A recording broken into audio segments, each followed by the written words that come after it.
आमेर में कछवाहा वंश का शासन था। हम कहते हैं कि जो कछवाहा डायनेस्टी के किंग्स थे या कछवाहा डायनेस्टी के जो लोग हैं वो भगवान राम के बेटे कुश के वंशज है, इसलिए वास्तव में तो कुशवाहा है, पर वो अपभ्रंश होता होता कछवाहा हो गया। रघुवंशी या इक्ष्वाकुवंशी सूर्यवंशी होने के कारण इन्हें रघुवंश तिलक भी कहा जाता है। दुलहराय नाम का एक राजा पढ़ा था हमने, जो 1137 में नरवर से अपने यहाँ पर आता है और बड़गुर्जरों को हराकर पहले दौसा पर कब्जा कर लेता है। उसके बाद वो मीणाओं को हराकर रामगढ़ पर कब्जा कर लेता है। रामगढ़ में अपनी कुलदेवी जमुआई माता का मंदिर बनवाता है, इसलिए उसको जमुआ रामगढ़ भी कहा जाता है। फिर काकिल देव 1207 में आमेर पर कब्जा कर लेता है मीणाओं को हरा करी, और अंबिकेश्वर महादेव का मंदिर बनवाता है यहाँ पर। कहते हैं आमेर का पुराना नाम अंबिकापुर हुआ करता था। फिर आपके बहारमल मजनू खां और चगताई खां की मदद से मुगल बादशाह अकबर से मुलाकात करता है। 1562 में सांभर में मुगल बादशाह अकबर की अधीनता स्वीकार करता है, और ऐसा करने वाला वो राजस्थान का पहला राजा था। अपनी बेटी हरखाबाई की शादी अकबर के साथ कर देता है। हरखाबाई की उपाधि मरियम उज्जमानी थी और जहांगीर जो था उसका बेटा था। फिर भगवंत दास 1569 में जब रणथंभोर में सुरजन को युद्ध करने के लिए गए थे अकबर, तो उस समय भगवंत दास और मान सिंह दोनों उसके साथ में थे। भगवंत दास के समझाने पर सुरजन अकबर की अधीनता स्वीकार कर लेता है। गुजरात में सरनाल में मिर्जा विद्रोह को दबाने के कारण अकबर ने उसको आपके नगाड़ा और परचम देकर सम्मानित किया था।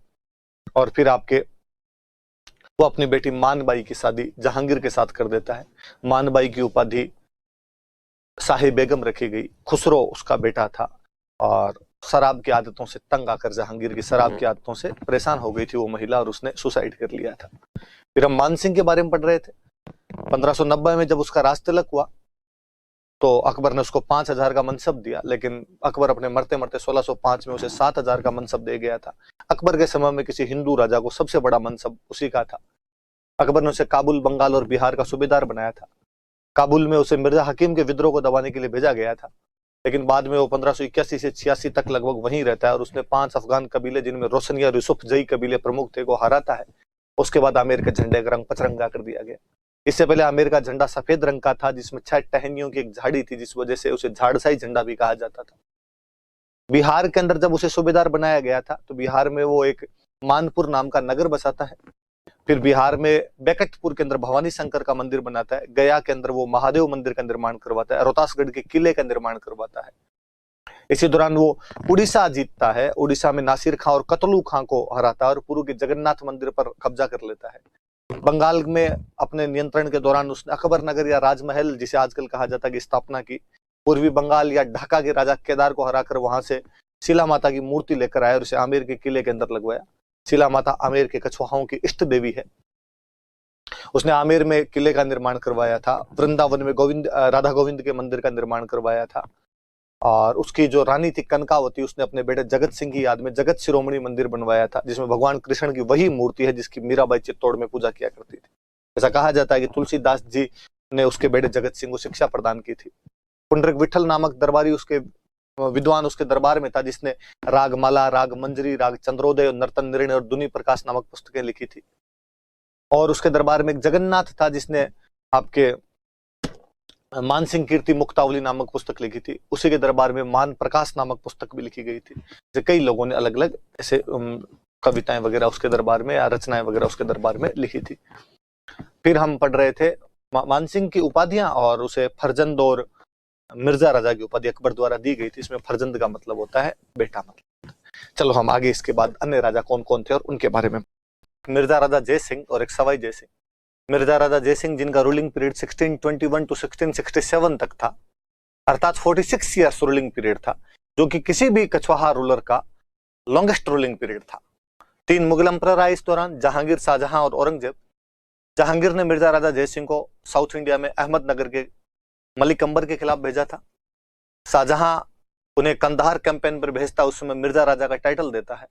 शाहजहां के बेटों में जब सक्सेशन स्ट्रगल हुआ तो इनिशियली शुरुआती संघर्ष में उन्होंने दारा का साथ दिया और बहादुरपुर के युद्ध में दारा के सेनापति के रूप में शुजा को हराया था।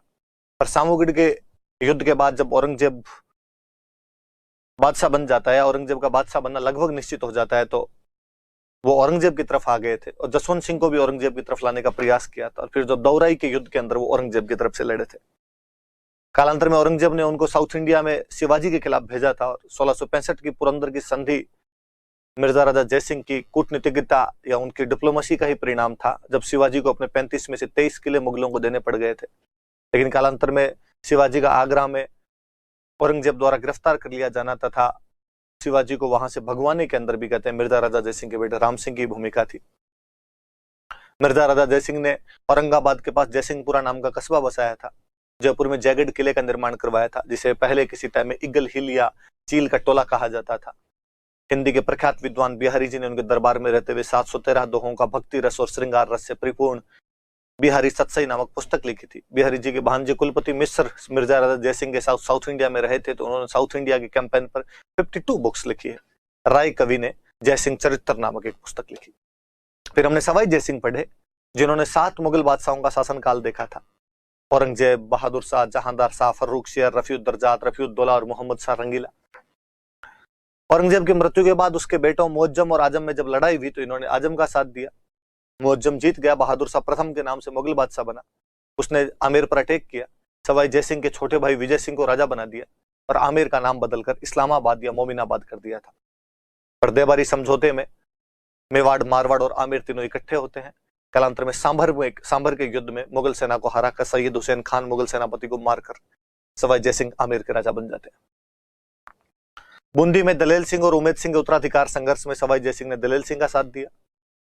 भरतपुर में मोहकम सिंह और बदन सिंह के उत्तराधिकार संघर्ष में उन्होंने बदन सिंह का साथ दिया। बदन सिंह को डीग की जागीर और ब्रजराज की उपाधि दी। भरतपुर का विद्रोह शांत करने की वजह से मोहम्मद शाह रंगीला ने इनको राज राजेश्वर की उपाधि दी थी। गंगवाना के युद्ध में जोधपुर के राजा अभय सिंह को हराया, क्योंकि अभय सिंह और बीकानेर के जोरावर सिंह के युद्ध में इन्होंने जोरावर सिंह का साथ दिया था। मुगलों ने इन्हें 3 बार मालवा का सूबेदार बनाया था, 1713, 1730 और 1732। एक बार फर्रुख शेर और 2 बार मोहम्मद शाह रंगीला। जहां पर मराठों के खिलाफ पील सूद का युद्ध, मंदसौर का युद्ध और रामपुरा का युद्ध लड़ा। इसमें पील सूद में जीत मिली और बाकी दोनों युद्धों में हार। मराठों के खिलाफ राजस्थान के सभी राजाओं को एकजुट करने के लिए 1734 में हुरुडा कॉन्फ्रेंस का मास्टरमाइंड सवाई जयसिंह ही था। उसके बाद सवाई जयसिंह की जो आर्ट एंड कल्चर की अचीवमेंट्स है वो और ज्यादा है। हाँ, एक बीच में और की सवाई जयसिंह ने मुगलों की तरफ से मराठा पेशवा बालाजी बाजीराव के साथ धौलपुर समझौता किया था। मुगल बादशाह मोहम्मद शाह रंगीला की तरफ से वो ये समझौता कर रहे थे। स्थापत्य कला के क्षेत्र में इन्होंने जयपुर जैसा एक सुंदर आधुनिक भारत का प्रथम प्लान्ड सिटी बनाया था। 18 नवंबर 1727 को आर्किटेक्ट विद्याधर भट्टाचार्य ने इस शहर की स्थापना की थी। एक पोर्तुगीज एस्ट्रोलॉजर जेवियर डी सिल्वा की मदद ली गई थी। पहले इस स्थान को शिकार होदी कहा जाता था, जहां पर बादल महल के निर्माण के साथ जयपुर की शुरुआत की गई, जो इराक के बगदाद और चीन के कैंटन शहर के नक्शों के आधार पर 9 वर्ग सिद्धांत पर बसाया गया था। जयपुर की सुरक्षा के लिए मराठा आक्रमण से बचाव के लिए एक पहाड़ी पर नाहरगढ़ का किला बनाया गया, जिसे पहले सुदर्शनगढ़ कहा जाता था, जो जयपुर का पहरेदार किला कहलाता है। राजा ने खुद के रहने के लिए सिटी पैलेस या चंद्र महल नामक 7 मंजिला एक महल का निर्माण करवाया था। लोगों के पीने के पानी के लिए हरमाड़ा से एक नहर लेकर आए थे। अश्वमेध यज्ञ के समय जो ब्राह्मण आए थे उनके रहने के लिए मानसागर झील में जल महल का निर्माण करवाया था। स्वयं एक अच्छे गणितज्ञ और वैज्ञानिक और ज्योतिष शास्त्र में विश्वास रखने वाले थे, इसलिए जयपुर सहित देश के 5 स्थानों पर जंतर मंत्र बनवाए थे, जिनमें पहला दिल्ली है, सबसे बड़ा जयपुर है, उसके बाद उज्जैन, उसके बाद बनारस और फिर मथुरा के अंदर जंतर मंत्र बनाए गए थे। गोविंद देव जी का मंदिर बनवाया गया था, जो गौड़ीय संप्रदाय की राजस्थान की प्रधान पीठ है, और स्वयं को जयपुर के राजा गोविंद देव जी का दीवान माना करते थे। खुद ने ज्योतिष की एक बुक लिखी जयसिंह कारिका और एक नक्षत्रों की सारिणी तैयार करवाई थी जीज मोहम्मद शाही। दरबारी विद्वान पुंडरिक रत्नाकर ने जयसिंह कल्पद्रुम लिखी। नयन चंद्र मुखर्जी उकर का संस्कृत अनुवाद करते हैं, जो कि एक अरबी ग्रंथ था। केवलराम लाकोरिथम नामक फ्रेंच बुक का विभाग सारिणी नाम से संस्कृत अनुवाद करते हैं। पंडित जगन्नाथ ने यूक्लिड ज्योमेट्री का संस्कृत ट्रांसलेशन किया और सिद्धांत कौस्तुभ और सिद्धांत सम्राट नामक पुस्तकें भी लिखी थी। मोहम्मद मेहरी और मोहम्मद शरीफ को विदेशों से बुक्स कलेक्ट करने के लिए भेजा गया था। सूरत खाना नामक पेंटिंग डिपार्टमेंट की स्थापना की थी। तो हर डायमेंशन के अंदर, इवन सोशल रिफॉर्म में सती प्रथा को कंट्रोल किया, चाइल्ड मैरिज को कंट्रोल किया, विडोरी मैरिज को प्रमोट किया, इंटरकास्ट मैरिज को प्रमोट किया, ब्राह्मणों का जो सोशल डिस्क्रिमिनेशन था आपस में उसको खत्म किया, साधु संतों को फैमिली लाइफ के लिए प्रमोट किया, उनको अनकरेज किया। मथुरा के पास बैरागपुरा नामक गांव बसाया था उनके लिए। 1740 में अश्वमेध यज्ञ करवाया, जो किसी भी हिंदू राजा द्वारा करवाया जाने वाला अंतिम अश्वमेध यज्ञ था। पुंडरिक रत्नाकर उसके पुरोहित थे। दीप सिंह कुंभाणी ने यज्ञ के घोड़े को पकड़ लिया था तथा अपने भाई बंधुओं के साथ लड़ता हुआ मारा गया। दो बात पढ़ी हमने, दो राजाओं के बारे में पढ़ा। आज हम जयपुर के अन्य राजा जो और बचे उनके बारे में हम पढ़ते हैं। तीन बड़े राजा है जयपुर के। मानसिंह से पिछली क्लास में पढ़ लिया था। अच्छा, ईश्वरी सिंह से शुरू किया था हमने पढ़ा था कि सवाई जयसिंह देवारी समझौते में कहता है कि चंद्र कंवर का जो बेटा होगा उसे अगला राजा बनाया जाएगा, और वो था माधो सिंह। पर सवाई जयसिंह के खिंची रानी से ईश्वरी सिंह नाम का दूसरा पुत्र हुआ, जो कि उसका ज्येष्ठ पुत्र था। सवाई जयसिंह अंतिम समय तक भी इसका डिसीजन लेके गए नहीं सही कि किसको राजा बनाया जाएगा, इसलिए दोनों भाइयों के बीच में लड़ाई होनी स्वाभाविक सी बात थी।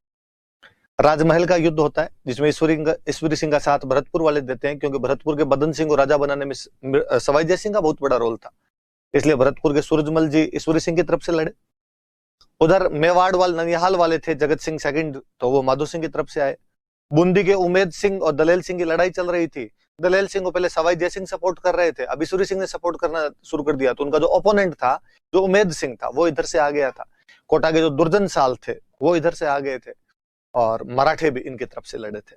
पर राजमहल के युद्ध में ईश्वरी सिंह की शानदार विक्ट्री है, और इस विक्ट्री की याद में वो 7 मंजिला इसर लाट या सरगासुली का निर्माण करवाता है। पर अगले बगरू के युद्ध के अंदर ईश्वरी सिंह को हार का सामना करना पड़ा। उसे माधो सिंह को 5 परगने देने पड़े, उसे उमेद सिंह को बूंदी का राजा मानना पड़ा, और मराठों को युद्ध हर्जाना देना पड़ा, वॉर कंपनसेशन देना पड़ा।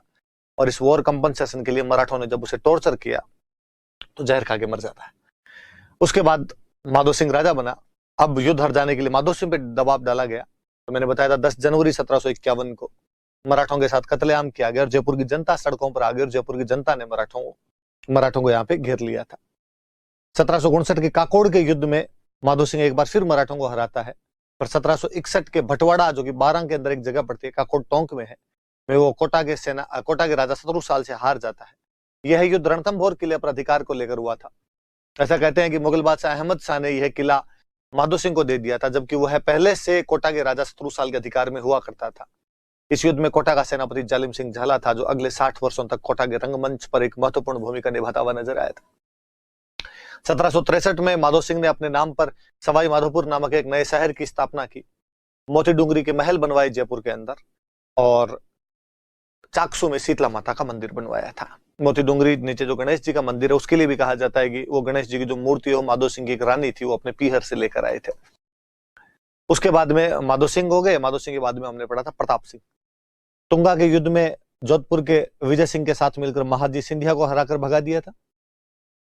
पर पाटन के युद्ध में जब फ्रांसीसी सेनापति डी बोई मराठों का सेनापति बनकर आता है, तो इन्हें हारना पड़ा। और मालपुरा के युद्ध में भी यह दौलतराव सिंधिया के खिलाफ लड़ता हुआ हार गया था। पर हम इसे हवा महल के लिए ज्यादा याद करते हैं, जब 1799 में लालचंद उस्ता नामक वास्तुकार ने 953 झरोखों वाला 5 मंजिला शरद रतन विचित्र प्रकाश हवा भगवान श्री कृष्ण मुकुट की आकृति में एक भव्य बिल्डिंग बनाई, जो रानियों के तीज और गणगौर की सवारियां देखने के काम आया करती थी। इसका समय चित्रकला का स्वर्ण काल था। इसने चित्रकला स्कूल की स्थापना की। लालचंद नाम का painter animal fighting scenes depict किया करता था। संगीत का बहुत अच्छा जानकार था। ब्रजनिधि नाम से कविताएं लिखता था। कविता के गुरु गणपति भारती थे। संगीत के गुरु चांद खान थे, जिन चांद खान को इसने बुद्ध प्रकाश की उपाधि दी थी। उन्होंने स्वर सागर नामक पुस्तक लिखी थी। प्रताप सिंह एक संगीत सम्मेलन का आयोजन करवाता है, जिसके अध्यक्ष देवर्षि ब्रजपाल भट्ट थे। इसमें अलग अलग विद्वानों द्वारा मिलकर एक पुस्तक राधा गोविंद संगीत सार लिखी गई थी। महाराष्ट्र से एक लोकनाट्य लेकर आए तमाशा, जिसके कलाकार थे बंशीधर भट्ट। इसके दरबार में संगीत, नृत्य, नाट्य से या भिन्न भिन्न कलाओं से संबंधित 22 विद्वान थे, जिन्हें गंधर्व बाईसी या प्रताप बाईसी कहा जाता है। इनके रहने के लिए अलग से गुणीजन खाने की स्थापना की गई थी। इतनी जानकारियां हमने पिछले वीडियो में पढ़ी थी। आज उससे आगे शुरू करते हैं। आगे एक राजा जगत सिंह पढ़ रहे थे। पिछली क्लास में हमने एक पढ़ा जगत सिंह सेकंड, जिसके बारे में हम पढ़ रहे थे कि गिंगोली के युद्ध के अंदर वो कृष्णा कुमारी के लिए जोधपुर के महाराजा मान सिंह से युद्ध करता है। उसके शासन कार्यों में रस कपूर नाम की एक नृत्यांगना हस्तक्षेप करती है, इसे कालांतर में नाहरगढ़ किले में नजरबंद कर दिया गया था, हाउस अरेस्ट कर दिया गया था, और 1818 में वो अंग्रेजों के साथ में संधि कर लेता है। फिर हमने पढ़ा था कि जयसिंह थर्ड का मर्डर हो गया था, तो रूपा बडारण मामले की जांच करने के लिए आए कैप्टन नॉलविज और ब्लैक पर हमला कर दिया गया था, इसके अंदर ब्लैक मारा गया था। फिर राम सिंह थर्ड बहुत छोटी उम्र में बना, इसलिए जॉन लुडलो को उसका संरक्षक बनाया गया, और लुडलो ने यहाँ पे समाधि प्रैक्टिस, सती प्रैक्टिस, फीमेल इन्फेंटिसाइड और ह्यूमन ट्रैफिकिंग पर रोक लगा दी थी। राम सिंह के टाइम में ही 1857 की क्रांति हुई थी। राम सिंह के टाइम में गुलाबी रंग करवाया गया था। राम सिंह के समय में 1876 में प्रिंस अल्बर्ट आए थे, तो आपके अल्बर्ट हॉल की नींव रखी गई थी, जिसके वास्तुकार स्टीवन जैकब थे। एडवर्ड ब्रैडफोर्ड ने 1887 में उसका बाद में उद्घाटन किया था।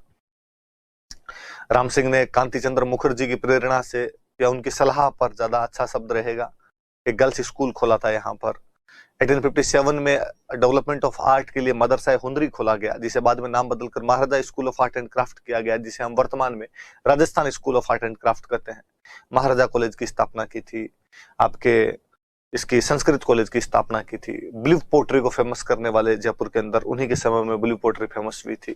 रामनिवास बाग जो अल्बर्ट हॉल के सामने बना हुआ है, वो उनके द्वारा लगवाया गया था। और जयपुर में एग्जैक्टली मैंने बताया था कि गुलाबी ने गेरुआ रंग करवाया गया था। फिर हम माधो सिंह सेकंड पढ़ रहे थे, जिन्हें बब्बर शेर कहा जाता है, जो बीएचयू के लिए 5 लाख रुपए देते हैं। 1904 में जयपुर में पोस्टल सर्विस शुरू करते हैं, जो राजस्थान की किसी भी प्रिंसली स्टेट में पहली बार पोस्टल सर्विस शुरू की गई थी। और मुबारक महल बनवाते सिटी पैलेस में, और नाहरगढ़ में अपनी 9 दासियों के लिए 9 एक जैसे महल बनवाते हैं।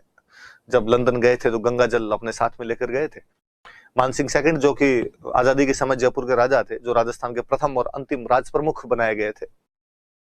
और गायत्री देवी उनकी रानी थी, जिनकी बुक हमने पढ़ी थी, द प्रिंसेस रिमेंबर्स। और जो गायत्री देवी थे वो राजस्थान की प्रथम महिला लोकसभा सदस्य थी। इतनी बातें कल हम पढ़ी थी। जयपुर रियासत पढ़ ली थी हमने। हम कछवाहा वंश पढ़ रहे थे वास्तव।